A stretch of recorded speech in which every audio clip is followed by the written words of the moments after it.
Hi అండి, welcome to my cooking channel MR triple eight. ఈరోజు చేపల పులుసు చాలా సింపుల్గా, టేస్టీగా, ఎవరైనా చాలా ఈజీగా చేసేలా చూపిస్తాను. చూడండి, ఈ చేపల పులుసు ఎంత కలర్ఫుల్గా ఉందో అంతే టేస్టీగా ఉంటుంది. ఇప్పుడు తయారు చేసే విధానం చూపిస్తాను. ముందుగా ఫ్రెష్గా ఉన్న చేపలను తీసుకొని అందులో కొంచెం ఉప్పు వేసి బాగా కడగాలి. అలా కడిగి పెట్టుకున్న చేప ముక్కల్లో కాస్త పసుపు, కొంచెం ఉప్పు, కొంచెం కారము వేసి బాగా అన్నిటికీ కలిసేలా మిక్స్ చేయాలి.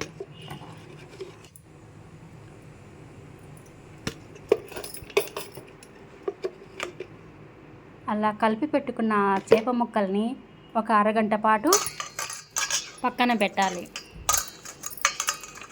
అలా కొద్ది సమయం మనం ఉంచితే ఆ కారము, ఉప్పు అనేది ఆ ముక్కకు బాగా పట్టి చప్పదనం లేకుండా కూర టేస్ట్గా వస్తుంది. లోపల మనము తగిన మసాలా ప్రిపేర్ చేసుకుందాం. ఒక నిమ్మకాయ ఇంత చింతపండు తీసుకొని బాగా కడిగి నీళ్ళలో నానబెట్టాలి.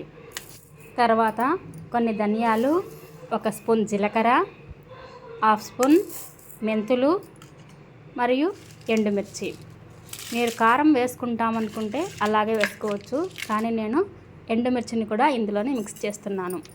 ఇవన్నీ కలిపి ఒక మిక్సీ జార్లోకి తీసుకొని ఇలా పొడి చేసి పెట్టుకోవాలి. ఆ మిక్సీ జార్లోనే ఒక 4 టమాటాలు, ఒక 7-8 తెల్లవాయి రబ్బలు అందులోనే వేసి మిక్సీ పట్టి పక్కన పెట్టుకోవాలి. ఒక గోళంలో ఆయిల్ వేసి ఆయిల్ వేడెక్కాక అందులో ఒక స్పూన్ జీలకర్ర వేసి వేగాక అందులో ఉల్లిగడ్డ తరుగు కూడా వేసి వేయించుకోవాలి. బాగా కొంచెం మగ్గిన తర్వాత ఒక 3-4 పచ్చిమిరపకాయలు చీలికలుగా చేసి అందులోనే వేయాలి.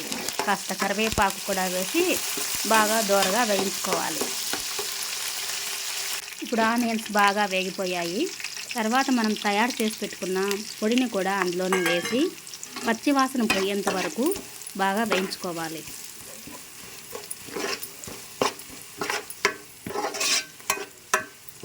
ఇప్పుడు బాగా వేగిపోయింది.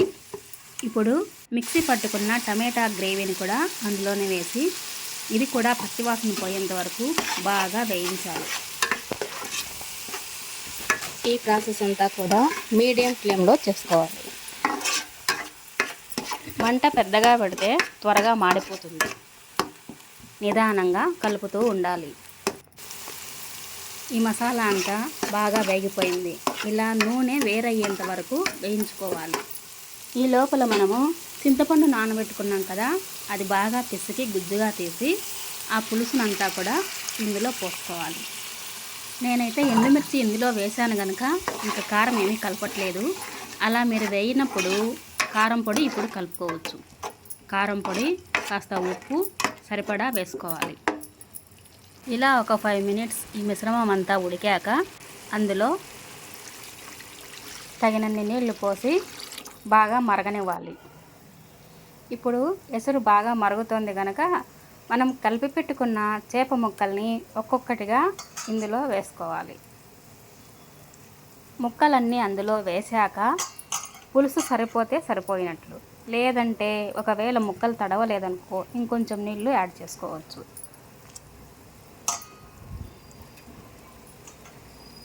నాకు ఈ ముక్కలకి ఈ పులుసుకి కరెక్ట్గా సరిపోయింది. ఇలా అన్నీ వేసుకున్న తర్వాత ఒకసారి గరిటెతో మెల్లగా ఆ ముక్కలన్నిటికీ పులుసు పట్టేలాగా కదిలించుకోండి.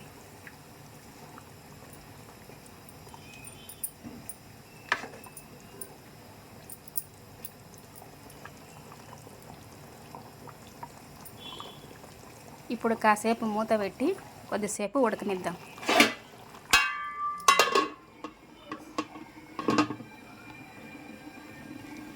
బాగా ఉడుకు పట్టిన తర్వాత ఒకసారి మూత తీసి ఉప్పు, కారం సరిపోయిందో లేదో చెక్ చేసుకోండి.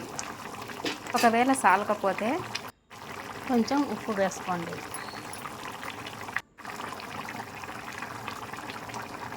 ఇప్పుడు కొంచెం కొత్తిమీరను కూడా వేసుకొని ఇంకొంచెంసేపు బాగా ఉడికించండి.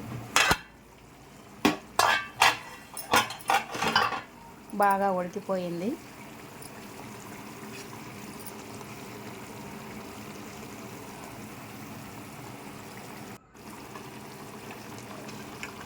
ఇలా నూనె వేరు పడేలాగా ఉడికించుకోవాలి. ఇప్పుడు చూడండి, ముక్క బాగా ఉడికిపోయింది. పులుసు ఏమాత్రం ఉంటే సరిపోతుంది. చేపల పులుసు చల్లారాక గ్రేవీ అనేది చిక్కబడుతుంది కనుక కొంచెం పులుసుగా ఉన్నప్పుడే ఆఫ్ చేసుకోవాలి. చేపల పులుసు రెడీ అయిపోయింది. ఈ విధంగా చేపల పులుసు చేసుకుంటే సూపర్గా ఉంటుంది. ఎలాంటి చేతగాని వాళ్ళైనా కానీ సరే ఇది చూసి హాయిగా చేసుకోవచ్చు. ఈ చేపల పులుసు మీకు నచ్చినట్లయితే లైక్ చేయండి, షేర్ చేయండి, ఖచ్చితంగా సబ్స్క్రైబ్ చేసుకోండి.